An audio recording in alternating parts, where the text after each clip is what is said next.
মজার একটা রান্না। ডিম দিয়ে ফুলকপি আলু দিয়ে খাইছো এভাবে কখনো?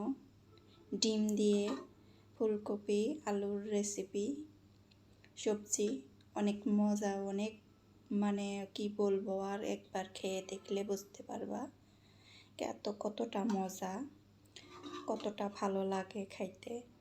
এই তো আমি সুন্দর করে সার্ভ করে নিতেছি রান্না শেষে।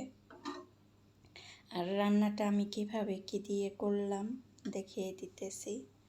সুন্দর করে রান্নাটা করে নিয়েছি আমি। প্রথমে তো আমি সব কিছু রেডি করে নিতেছি। এই তো 3টা ডিম ভাঙে নিয়ে আমি এখানে গুলিয়ে নেব। তারপরে আলু আর ফুলকপি আমি সেদ্ধ করে নেব। ডিমটা ভাইজে নিতেছি, ভালো করে গুলিয়ে নিতেছি আর কি, যে তেল দিয়ে ওইখানে লবণ দিয়ে একটু হলুদ মরিচ দিয়ে আমি ডিম সুন্দর করে গুলিয়ে নিছি। এখন একটু ভাপে ভাপে আমি সেদ্ধ করে নেব ডিম। প্রথমে আমি ফুলকপি আলু সেদ্ধ করে নিছি। এখন একটু একদম ছোট ছোট করে নেব না, মানে ছোট ছোট করে নেব, এত গালাবো না আর কি দানা দানা ভাবটা থাকবে। তো ডিমটা আমার এখানে ভাজা হয়ে গেছে। এরকম করে ডিমটা ভাজতে চাইছি, এরকম করে সুন্দর মোটা একটা লেয়ার হয়েছে। এখন তো ভাজা উঠিয়ে নিলাম।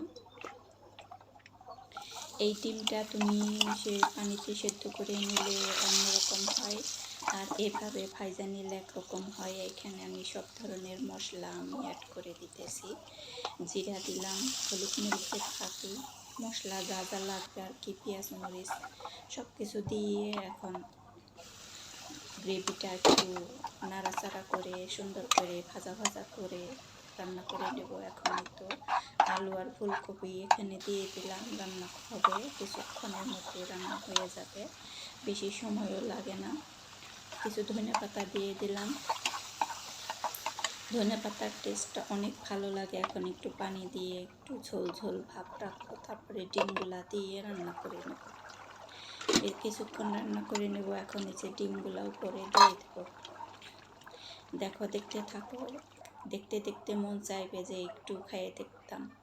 এখানে আমি ঘরে বানানো ঘি ছিল, ঘি দিয়ে দিলাম, আবারও একটু ধনিয়া পাতা দিয়ে দিছি। রান্না এই পর্যায়ে শেষ।